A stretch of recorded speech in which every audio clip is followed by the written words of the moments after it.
اللہ کے رسول نے وضو کے بارے میں یہ فرمایا تھا کہ وضو کے لیے پانی نہ ملے تو تیمم کر لو. ہمیں وضو کی نہیں غسل کی ضرورت ہے. آدمی پاک رہتا ہے, صرف وضو نہیں ہے تو پانی نہیں مل رہا تیمم کر لے, لیکن ہمیں تو وضو کی ضرورت نہیں غسل کی ضرورت ہے. تو حضرت عمار کہنے لگے وضو میں چھوٹا غسل ہوتا ہے, یعنی چند چیزیں دھوئی جاتی ہیں تو اس کے لیے چھوٹا تیمم ہوتا ہے, اور ہمیں غسل کی ضرورت ہے اس لیے بڑا تیمم کر لیں گے. تو حضرت عمر نے کہا بڑا تیمم کیا ہوتا ہے؟ تو کہا بڑا تیمم یہ ہوتا ہے کہ ہم اپنے جسم سے کپڑے اتار کر زمین پر مٹی میں لوٹیں گے, پورے جسم پر مٹی بھر لیں گے, ہر حصے پہ مٹی پہنچ جائے گی, پاک ہو جائیں گے. حضرت عمر نے کہا میری عقل میں نہیں آ رہی یہ بات. حضرت عمار نے وہی کیا جو انہوں نے اچھا سمجھا. حدیث میں آتا ہے انہوں نے پردہ ڈالا, اپنے کپڑے اتارے اور زمین پر پڑی ہوئی مٹی پر لوٹنے لگے. حدیث کے الفاظ یہ ہیں کما تمرق الدابہ, میں زمین پر ایسے لوٹا, میں زمین پر مٹی میں ایسے لوٹنے لگا جیسے چار پیر والا جانور زمین میں لوٹتا ہے, مٹی میں ایسے ایسے کر کے پورے جسم پر میں نے مٹی مل لی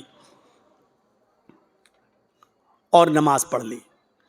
حضرت عمر کہنے لگے نہیں, جب تک پانی نہیں مل جائے گا میں نماز نہیں پڑھوں گا. حضرت عمار کی اپنی عقل, حضرت عمر کی اپنی عقل. کہا یہ تو ہم نے کبھی دیکھا نہیں اللہ کے رسول کو ایسا کرتے ہوئے, اور تم ایسا کر رہے ہو. کہا نہیں تم دیکھ لینا, اللہ کے رسول کے پاس جب جائیں گے اور ملیں گے تو انشاءاللہ میری بات صحیح ہوگی. حضرت عمر فاروق نے نماز نہیں پڑھی, سفر آگے بڑھ گئے, سفر کو آگے کیا. جب شہر میں پہنچے تو سورج نکل چکا تھا, پانی مل گیا. انہوں نے سب سے پہلے غسل کیا اور اس کے بعد میں چھوٹی ہوئی فجر کی نماز انہوں نے بعد میں پڑھی. اب اللہ کے رسول کے پاس جب پہنچے, سفر ختم ہوا, لوٹ کے جب واپس آئے, اس زمانے میں موبائل تو تھا نہیں, آج کل تو بڑا لیٹسٹ زمانہ ہے. رات کے 3 بجے بھی فون آ جاتا ہے, مولانا صاحب اللہ نے مجھے بیٹا دیا ہے کیا نام رکھوں. بے غیرت صبح پوچھ لیتا. 3 بجے لوگ فون کرتے ہیں, مولانا صاحب بیٹا پیدا ہوا کیا نام رکھوں. یاد رکھیے گا شریعت میں عشاء کی نماز پڑھنے کے بعد بلا کسی ضرورت کے, بلا کسی ایمرجنسی کام کے آپ کسی کے گھر کا دروازہ نہیں کھٹکھٹا سکتے ہیں. اسی طریقے سے عشاء کی نماز کے بعد بلا کسی ایمرجنسی کال کے اور بلا کسی ایمرجنسی کام کے آپ کسی کو کال بھی نہیں کر سکتے ہیں. یہ آداب ہیں, شریعت میں ہر چیز موجود ہے. مولانا صاحب 25 سالوں سے آپ آ رہے ہو, بول رہے ہو, کبھی مانی آپ کی بات؟ سنتے ہیں, کل بھی آپ کہہ کے چلے جاؤ گے, ہم تو وہی کریں گے جو کرتے چلے آ رہے ہیں, ہم بھی وہی بولیں گے جو بولتے چلے آ رہے ہیں. تم کو اپنی ضد, ہم کو اپنی ضد.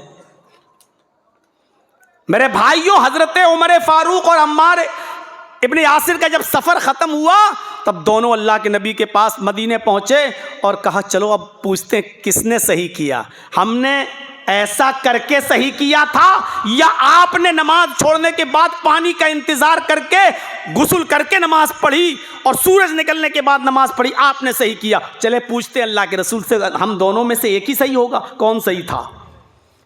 اللہ کے نبی صلی اللہ علیہ وسلم کے پاس آئے. ارے بھائی کیمرہ ایک بار فٹ کر لو نا یار. اللہ کے نبی کے پاس آئے اور اللہ کے نبی صلی اللہ علیہ وسلم کو دونوں لوگوں نے اپنی اپنی بات بتائی. آپ نے کہا اچھا, کہ اللہ کے رسول دونوں کو غسل کی ضرورت پیش آ گئی. آپ نے کہا پھر کیا کیا؟ حضرت عمار نے کہا اللہ کے رسول تمرقت کما تمرق الدابہ, میں تو ایسے لوٹا زمین میں جیسے جانور لوٹتا ہے, چوپایا لوٹتا ہے. ہم نے تو پورے جسم پر مٹی مل لی اور اس کے بعد نماز پڑھ لی. پانی نہیں تھا تو کیا کرتے؟ آپ نے کہا عمار تم نے غلط کیا. کہا عمر تم نے کیا کیا؟ اب عمر خوش، اس کا مطلب میری بات صحیح. حضرت عمر نے کہا اللہ کے رسول میرا دل کہہ رہا تھا یہ غلط کر رہے ہیں، اس لیے میں نے نماز ہی نہیں پڑھی تھی، پانی کا انتظار کیا. جب صبح پانی ملا تو سب سے پہلے غسل کیا اور بعد میں نماز قضا کی. آپ نے کہا عمر تم نے بھی غلط کیا. پتہ چلا کہ اسلام صحابی کی عقل پر بھی نہیں. تو دونوں نے پوچھا اللہ کے رسول اگر ہم دونوں نے غلط کیا تو صحیح کیا تھا؟ اللہ کے نبی نے فرمایا فہاکذا یکفیک، وضو والا تیمم ہی غسل والے تیمم کے لیے کافی تھا. یعنی جو وضو کا تیمم ہے وہی غسل کا بھی تیمم ہے، ایک ہی تیمم ہے. بس آپ کو دونوں ہاتھ زمین پہ مارنا تھے ایسے. تیمم کیا ہے؟ تیمم جب بھی کسی کو ضرورت پڑ جائے تیمم کی، یا جو بیمار ہے وضو نہیں بنا سکتے بیچارے، ڈاکٹر نے پانی کا استعمال منع کیا ہے، تو وہ تیمم کیسے کریں گے؟ یہ پاک مٹی ہے، ایسے ہاتھ ماریں گے، یہ دونوں ہاتھ ایسے مارو اور دونوں کو پھونک لو بس ایک بار ایسے، اور اس کے بعد میں اس کو چہرے پہ مل لو. مل لیا ایک بار، اور دایاں ہاتھ کا یہ ہتھیلی یہ اس پر یہاں لائیے اور ایسے کر لیجئے ایسے، اور اس کو لائیے بائیں ہاتھ کی الٹے ہاتھ کی ہتھیلی کو ایسے لائیے یہاں اور ایسے کر لیجئے. یہ آپ کا تیمم ہو گیا ہے اور اب آپ نماز پڑھ سکتے ہو. بہت سے جاہلوں کو میں نے دیکھا تیمم بھی وضو کی طرح کرتے ہیں. ایسے پھر ایسے مٹی لے کے ایسے کرتے ہیں، ایسے مطلب ناک میں بھی ایسے کرتے ہیں. یہ تیمم نہیں ہے. دونوں ہاتھ زمین پہ ماریے، اس کو پھونک لیجئے، چہرے پہ ملیے، دایاں ہاتھ بائیں ہاتھ کے اوپر ایسے پھیریے اور بائیں ہاتھ دائیں ہاتھ کے اوپر ایسے پھیریے. یہ ہو گیا تیمم. یہ وضو کا بھی تیمم ہے، یہ غسل کا بھی تیمم ہے. دونوں نے غلط کیا. اب شریعت کیا ہے؟ جو عمر نے کیا وہ نہیں، جو عمار نے کیا وہ نہیں. شریعت وہ ہے جو جناب محمد رسول اللہ نے بتایا ہے. یہ ہے شریعت. الیوم اکملت لکم دینکم، میں نے آج تمہارے لیے تمہارے دین کو مکمل کر دیا.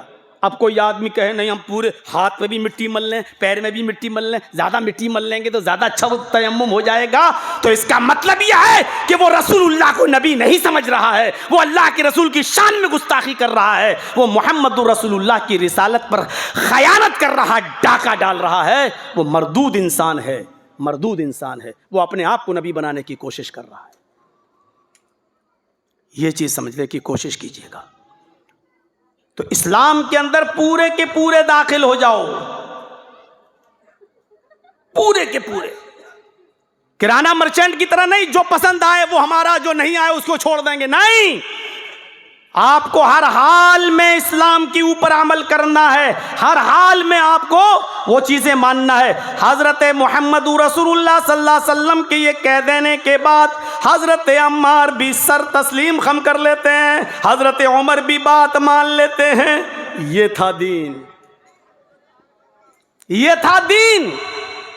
دونوں نے تسلیم کر لیا. آپ نے جو کہا وہ صحیح ہے، ہم مان لیے، آج کے بعد وہی کریں گے جو آپ نے ہمیں بتا دیا. میرے بھائیوں غور تو کرو، کیا محبت تھی اللہ کے رسول.